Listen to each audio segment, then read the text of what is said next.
Pakistan right now, there is a massive uprising, there is a massive ideological awakening, massive patriotic awakening within the armed forces and the students and the youth.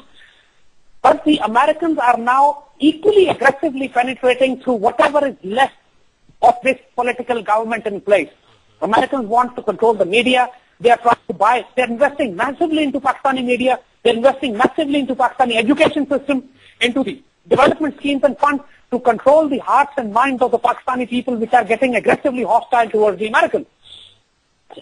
But the Pakistan army is now standing on its feet. The shadows of the Musharraf era are now coming to an end. An army is making its own independent policies. And Americans also know that they cannot push Pakistan army beyond this. So Pakistan army has started to make independent relationships with Iran, with China, with the regional countries. And this is where, like for example, Pakistan just recently signed the Iran-Pakistan gas pipeline, which Americans disapproved of.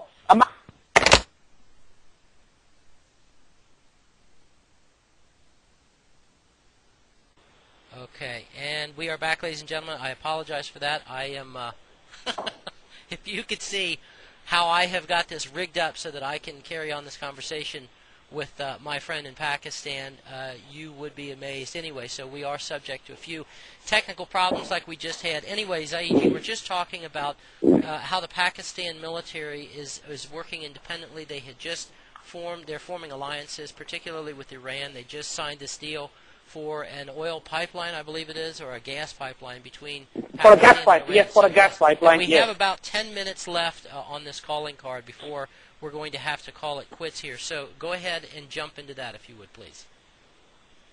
Yes. So, and Pakistan also assisted the Iranians to control a terrorist group, Jindullah, which was operating inside Iran, sponsored by, that group was sponsored by CIA. Exactly. So, Americans are truly upset right now that Pakistan army has been able to turn the tables against the CIA and RAW combined. And basically what we are seeing now is now there's a major serious contemplation in Pakistani patriotic element to overthrow this government as well. Now, the only process is how to overthrow that, whether to have a judicial coup or a military coup or a street revolution. But I'm pretty sure that this present political setup in Pakistan would not last very long, inshallah.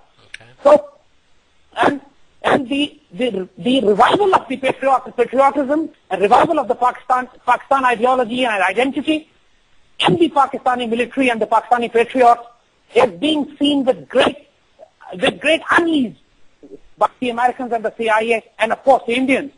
So the situation as we speak today is such that Pakistan has now become a major crisis for the Americans in the sense that the entire American ballgame for this region has now come into an alley which has a dead end.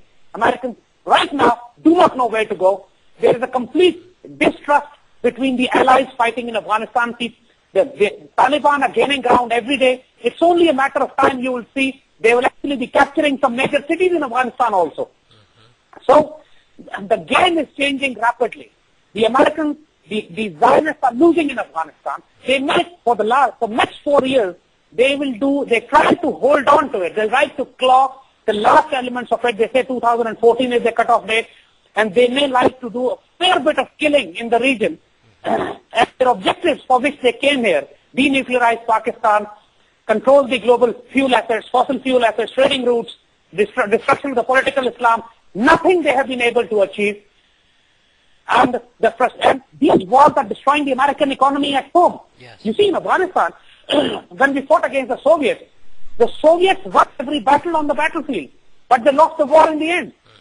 And the cost of the war was such that it destroyed their empire.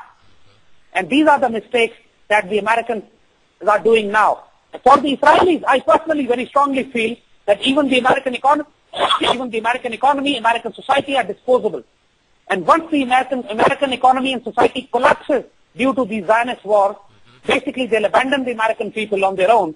And I foresee a very, very sad future for a brilliant civilization that was created in America by good human beings there, but completely poor people. All my sympathies for them and all my respects for those people who are struggling hard to come out of this system which has enslaved them so hopelessly.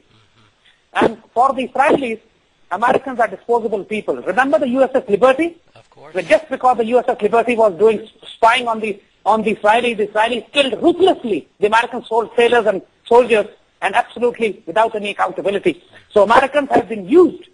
Never in history has it happened that such a small country like Israel has controlled so dominantly such a huge country like America. It's a phenomenon in history, never happened before, but in these times, the strange things are happening.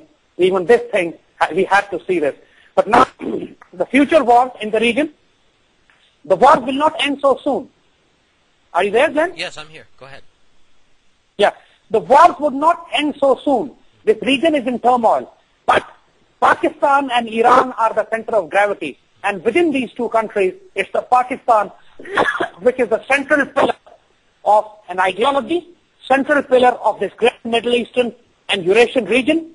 If Pakistan goes down, which inshallah it will never go down, there is absolutely no country or no ideology to stop Zionists from totally enslaving the world. For the entire humanity, East and West, the state, the nation, the ideology which stands in their way is Pakistan today. And we are in the middle of it. Holding our ground, defending the country, defending the ideology for all of you, for all of humanity. Pray for us and be with us. I will. God bless you. Zaid, I really hate to do this because I could literally listen to this conversation for another, not just another 5 minutes, but another 5 hours. But like I said, unfortunately we are hamstrung by my technical shortcomings, namely a calling card that's about to go dead on us. Please, let's not make this the last time you come on the program. What you're saying here, I don't think that people are going to hear this anywhere other than coming out of your mouth and out of your website at brasstax.pk. Please, let's do this again soon. I look forward to hear from you again, and always with you. Call me anytime you want, and inshallah we'll stand together shoulder to shoulder on that. Absolutely. Listen, God bless you and yours in Pakistan, and keep up the fight. You're doing wonderful work here. Like I said, this is the kind of intellectual food that we're not going to get anywhere except from you. So thank you very much, Zaid. God bless you too, my brother. You take care of yourself and your family. God bless you all. Assalamu alaikum wa rahmatullah.